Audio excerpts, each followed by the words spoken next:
Dans 2 Thessaloniciens 2,4, qui se réfère à l'apostasie de la fin des temps, saint Paul dit que l'homme de péché s'assiera dans le temple de Dieu, se présentant lui-même comme étant Dieu. Cette vidéo montrera ce qu'est le temple de Dieu mentionné dans la prophétie de 2 Thessaloniciens 2,4 et ce qu'il n'est certainement pas. Les fausses opinions à ce sujet sont liées à des erreurs massives dans la compréhension des prophéties du Nouveau Testament, à l'adoption de théories absurdes sur la fin des temps, et à des erreurs doctrinales significatives. C'est un sujet extrêmement important. Tout d'abord, le temple de Dieu dans la prophétie de 2 Thessaloniciens 2,4 n'est certainement pas un temple reconstruit de Jérusalem ou un temple juif, car ce ne serait pas du tout le temple de Dieu. Malheureusement, beaucoup de protestants et même quelques personnes mal orientées, qui prétendent être catholiques, ont adopté la position que l'homme de péché sera assis dans un temple reconstruit de Jérusalem. Mais cette position est manifestement fausse, illogique et non biblique. L'Église du Christ est l'Israël de Dieu. Galates 6,16. Les cérémonies, sacrifices et rites du judaïsme et de l'ancienne loi furent, avant que ne vienne Jésus-Christ, des signes qui pointaient vers lui. Mais après sa venue, et que ce qui était signifié par eux était présent, ces cérémonies cessèrent et furent remplacées par les sacrements du Nouveau Testament. La destruction du temple en l'an 70 fut le signe définitif que le judaïsme, avec ses sacrifices, cérémonies et rites, est mort et enterré, et qu'il a été remplacé par l'Église de Jésus-Christ. Comme l'enseigna dogmatiquement l'Église catholique, observer ou pratiquer les rites de l'Ancien Testament, après la promulgation de l'Évangile, est un péché mortel. Saint Thomas d'Aquin expliqua correctement que les cérémonies de l'ancienne loi signifiaient que les gens se hâtaient de la venue du Messie. Par conséquent, le fait d'observer les cérémonies de l'Ancien Testament à notre époque, après que Jésus-Christ est venu et que l'Évangile a été promulgué, c'est prétendre que le Messie n'est pas encore venu et n'a pas accompli ce que signifiaient ces cérémonies, et ceci est hérésie et blasphème. Observer le judaïsme et l'ancienne loi aujourd'hui, c'est renier, en pratique, que Jésus-Christ est le Messie. Voilà pourquoi il est gravement pécheur de nos jours de pratiquer le judaïsme ou d'observer les cérémonies de l'ancienne loi après la promulgation de l'Évangile. C'est aussi pourquoi tout temple reconstruit dédié à ces rites disparus ne serait pas le temple de Dieu. Ainsi, le temple de Dieu, où est assis l'homme de péché, n'est certainement pas un temple reconstruit de Jérusalem ou un temple juif. La fausse opposition selon laquelle le temple de Dieu sera un temple juif reconstruit est généralement liée à la fausse doctrine que les Juifs, dans la période du Nouveau Testament, sont le peuple de Dieu, ou que leur religion est de Dieu. Et c'est totalement faux. C'est en fait une hérésie, largement répandue de nos jours. Mais la Bible est très claire. Les vrais chrétiens, et non pas les Juifs infidèles, sont Israël et le peuple de Dieu. 1 Pierre 2,9 démolit la notion selon laquelle n'importe quel groupe autre que l'Église est le peuple de Dieu, quand il parle de vrais chrétiens. Vous, au contraire, vous êtes un peuple choisi, des prêtres royaux, une nation sainte, un peuple racheté. Comme nous pouvons le voir, les chrétiens, et non les juifs, sont le peuple élu de Dieu. Colossiens 3,12 présente la même vérité. En fait, chaque fois que le terme choisi est utilisé dans le Nouveau Testament, il se réfère à Jésus-Christ ou aux chrétiens. Il ne fait jamais référence aux juifs, ou à une race physique spécifique. Le peuple choisi par Dieu n'est pas celui qui est physiquement descendu d'Abraham, ou qui s'est joint à ses descendants physiques, mais plutôt ceux qui ont été spirituellement régénérés en Christ et qui maintiennent sa vraie foi. Galates 3,16 nous informe que les promesses furent faites à Abraham et à sa postérité, et que la descendance d'Abraham n'est pas multiple, mais unique, c'est-à-dire Jésus-Christ. Galates 3,29 nous dit ensuite que si vous appartenez au Christ, vous êtes la descendance d'Abraham. C'est l'enseignement infaillible de l'Écriture sur la descendance d'Abraham. Rien ne pourrait être plus clair. C'est aussi pourquoi dans Actes 3,23, saint Pierre, parlant de Jésus-Christ, vrai Dieu et vrai homme, dit « Tout homme qui n'écoutera pas ce prophète sera exclu du peuple de Dieu et mis à mort. » La Bible enseigne que les Juifs qui n'acceptent pas Jésus-Christ sont exclus du peuple de Dieu. Ainsi, toute maison ou temple qu'ils construiraient ne serait pas le temple de Dieu. Il existe une abondance de preuves bibliques additionnelles qui pourraient être citées pour prouver davantage que les chrétiens, et non les Juifs, sont Israël et le peuple de Dieu. Puisque nous parlons du terme « temple de Dieu » dans la prophétie de 2 Thessaloniciens 2,4, il convient de noter que de nombreux commentateurs ont souligné que dans ses épîtres, y compris dans le premier et second aux Thessaloniciens, saint Paul prend des termes qui étaient à l'origine réservés à Israël, et il les applique à l'Église. Saint Paul enseigne que l'Église a pris la position d'Israël. De nombreux passages prouvent que ceux qui sont en dehors de Jésus-Christ et de son Église ne sont pas de Dieu. Ils ne sont pas Israël, et ils n'ont aucune part avec lui. Ils doivent être convertis à la vraie foi du Christ pour faire partie de l'Israël de Dieu. Par conséquent, tout temple non chrétien ou juif construit à Jérusalem, y compris un temple qui prétend être une restauration de l'ancien temple, ne serait pas le temple de Dieu. Ce serait juste un autre temple du diable, dédié à une fausse religion. C'est aussi pourquoi les tentatives de reconstruire le temple de Jérusalem échouèrent et furent même empêchées par des événements miraculeux. Considérez par exemple la tentative faite en l'an 363 par l'empereur romain Julien l'Apostat. Beaucoup de gens ne sont pas familiers avec les événements miraculeux qui arrêtèrent l'effort visant à reconstruire le temple de Jérusalem, bien que ces événements fussent bien connus dans l'Église primitive. Julien l'Apostat, un ennemi du christianisme, désirait reconstruire le temple de Jérusalem en l'an 363 parce que sa destruction rendait les Juifs incapables de pratiquer la religion de l'Ancien Testament. L'anéantissement de leur temple, en accord avec la vie de Jésus-Christ et les prophéties, était une preuve divine que le Messie était venu et que le christianisme avait remplacé le judaïsme. Eh bien c'est un fait, confirmé par de nombreuses sources, que tandis que les hommes de Julien travaillèrent pour reconstruire le temple, de miraculeuses boules de feu jaillirent dans la zone. La terre trembla, des croix apparurent sur les vêtements des hommes, et des gens furent tués, causant l'abandon de toute l'entreprise. Ce n'est pas juste une quelconque légende, il s'agit d'un événement historique bien documenté. Ces événements extraordinaires et miraculeux, qui empêchèrent la reconstruction du temple à Jérusalem, furent attestés par saint Grégoire Nazianze, saint Ambroise, saint Jean Chrysostome, les premiers historiens de l'Église, Socrate et Sosomène, ainsi que d'autres. Ils furent même confirmés par l'historien païen Ammien Marcellin, ami de Julien l'Apostat. Celui-ci déclara, citation, « Une éruption formidable de globes de feu, qui s'élancèrent presque coup sur coup sur des fondements même de l'édifice, le temple, rendit la place inaccessible aux travailleurs, après avoir été fatale à plusieurs d'entre eux. Et ce prodige de feu, se renouvelant chaque fois qu'on revint à la charge, il fallut renoncer à l'entreprise. » Fin de citation. Ces événements extraordinaires, qui arrêtèrent la construction du temple, furent si bien documentés que saint Ambroise les utilisa comme argument dans sa lettre à l'empereur Gratien en 380. Il ne l'aurait pas fait si ce n'était pas des faits bien établis.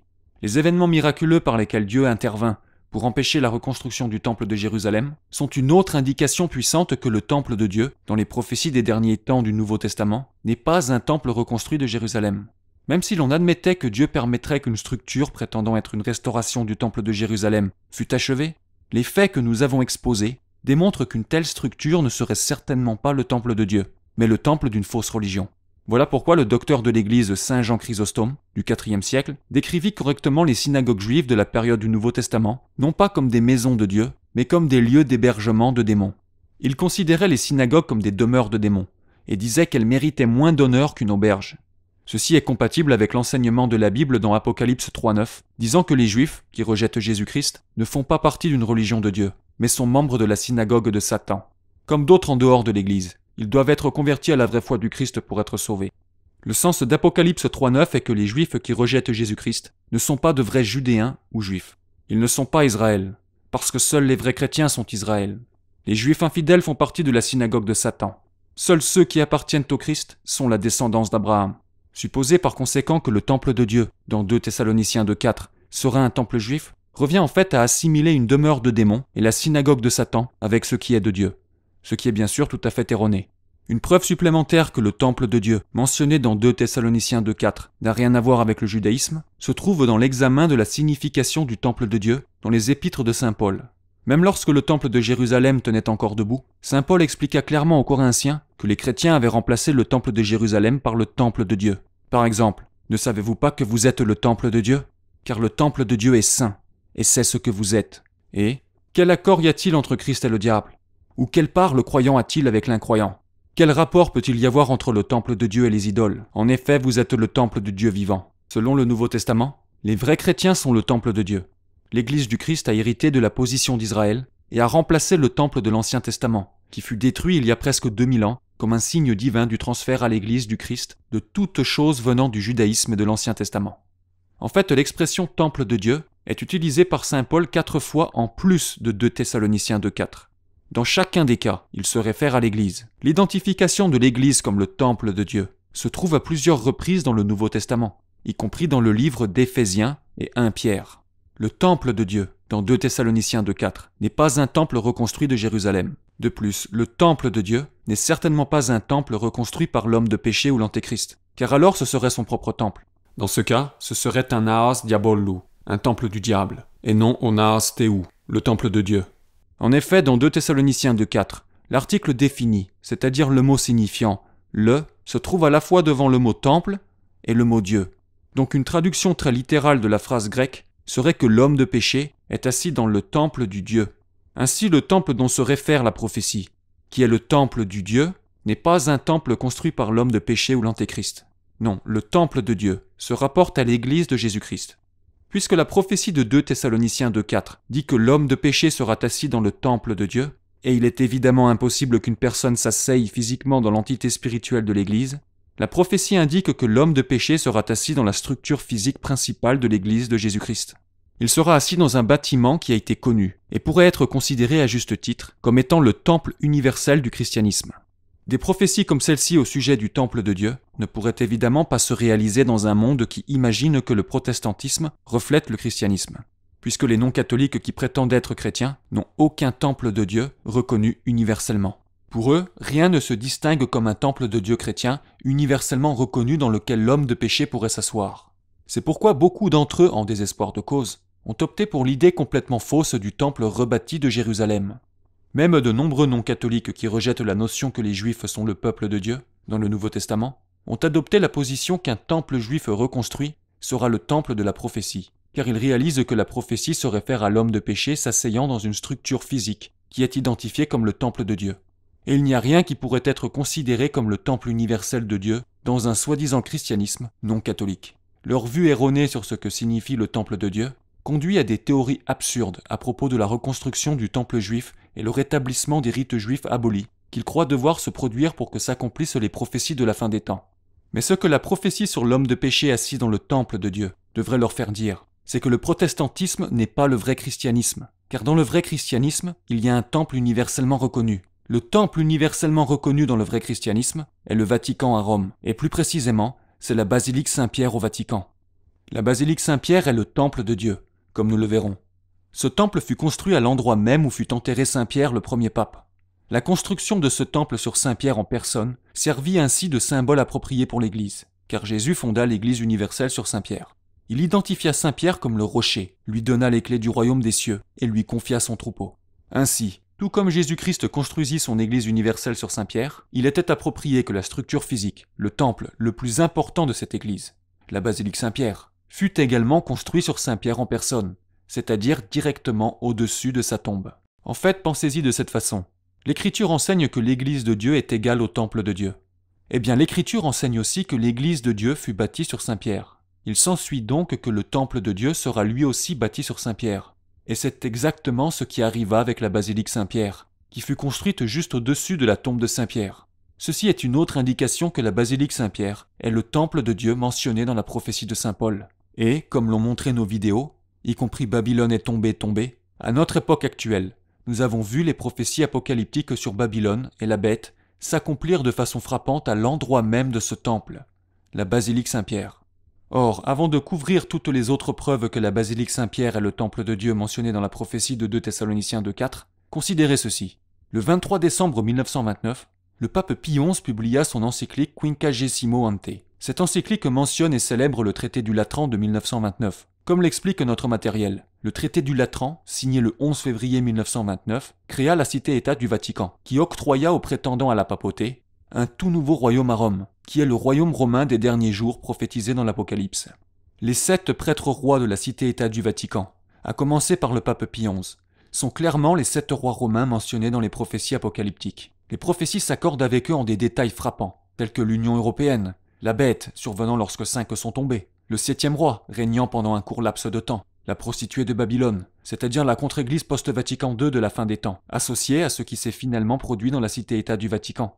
L'un des signes d'Apocalypse 18.2, se produisant durant l'anniversaire de la signature du traité du Latran, le 11 février. Et cela arriva tout juste quelques heures après que le 7e roi de la cité-État du Vatican annonça la démission de sa royauté, un 11 février, et bien plus encore, comme le couvre notre matériel. En fait, il est très intéressant que Pie XI, le premier des 7 rois, reçut non seulement sa royauté le 11 février 1929, mais le lundi 11 février de cette année. Et l'antipape Benoît XVI, le 7e roi, annonça officiellement sa démission le lundi 11 février 2013. Et l'homme qui suivit les 7 rois romains, l'antipape François, non seulement n'est pas un prêtre validement ordonné, ayant été ordonné dans le nouveau rite invalide d'ordination, il ne peut donc pas être un prêtre roi de la monarchie sacerdotale de la cité-État du Vatican, mais il rejette aussi ouvertement tous les aspects de la royauté, indiquant par là que les 7 rois de la cité-État du Vatican, depuis le pape Pie XI jusqu'à l'antipape Benoît XVI, étaient effectivement les 7 rois romains de la prophétie. Or, dans l'année même où fut créée la cité-État du Vatican, et dans un document qui discute de ce nouveau royaume à Rome, le pape Pie XI dit ce qui suit au sujet de la basilique Saint-Pierre au Vatican. Citation. « Une telle multitude convoquée le 1er décembre dans l'enceinte pétrinienne sacrée, que nous n'avons peut-être jamais vu le temple à Édem, le plus ample à ce point rempli. » Fin de citation. Le pape Pie XI, le premier roi de la cité-État du Vatican, se réfère à la basilique Saint-Pierre comme le temple le plus ample. Le mot qu'il utilise en latin est eidem, la forme accusative du mot latin eideis, qui signifie temple. En fait, eideis est un mot qui pourrait être utilisé pour traduire le mot grec naas en latin. Ceci prouve non seulement qu'il a été fait officiellement référence à la basilique Saint-Pierre comme le temple, mais c'est une indication providentielle, l'année même où le traité du Latran fut signé, et dans un document qui discute du nouveau royaume à Rome, que la basilique Saint-Pierre est le temple de Dieu dans la prophétie de saint Paul. Voilà pourquoi à notre époque, les prophéties apocalyptiques ont été accomplies à cet endroit même. Par exemple, Apocalypse 18.2 prophétise que Babylone la Grande tombera et deviendra la prison de tout oiseau et bête immonde. Comme l'a montré notre vidéo, cette partie de la prophétie fut remarquablement accomplie au Vatican le 8 décembre 2015. Ce jour-là, la secte Vatican II présenta un spectacle de lumière sans précédent, appelé Fiat Lux, à l'occasion du 50e anniversaire de la clôture de Vatican II. Au cours de ce spectacle de lumière, les images et sons de toutes sortes d'oiseaux et de bêtes immondes furent projetés sur la basilique Saint-Pierre, correspondant exactement à la prophétie dans Apocalypse 18.2 sur la façon dont Babylone la Grande est devenue la prison de tout oiseau et bête immonde.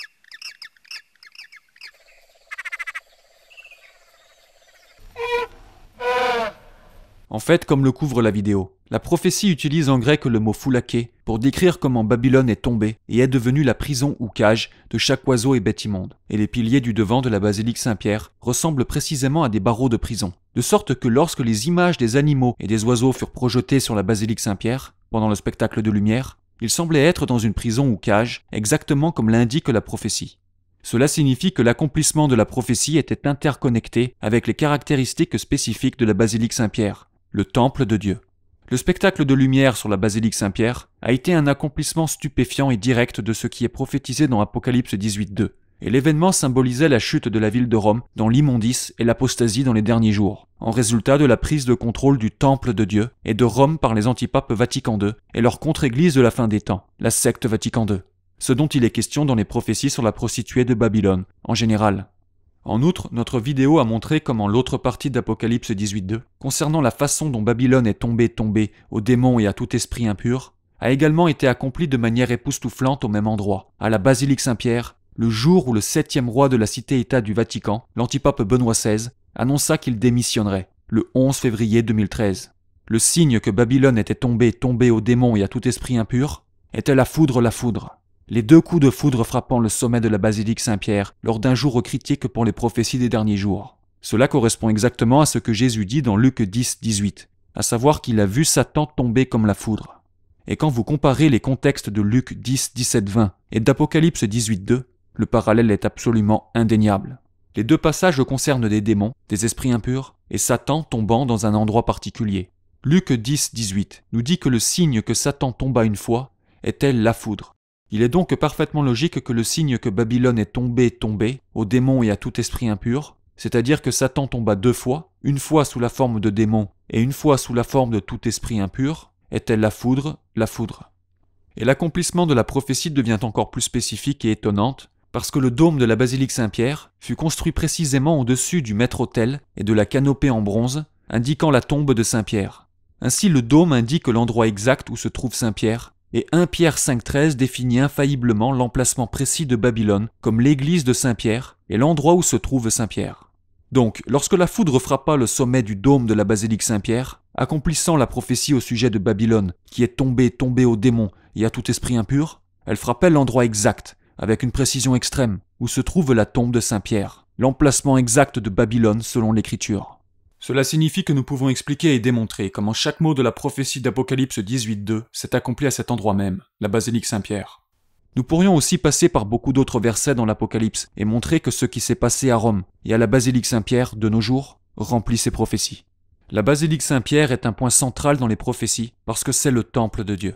Lorsque saint Paul le décrit dans 2 Thessaloniciens 2,4, il le décrit non pas comme le temple du diable, mais comme le temple de Dieu, parce que l'Église catholique est la seule vraie Église de Jésus-Christ, hors de laquelle il n'y a pas de salut. Toutes les autres soi-disant églises sont fausses. L'Église catholique est la seule Église véritable.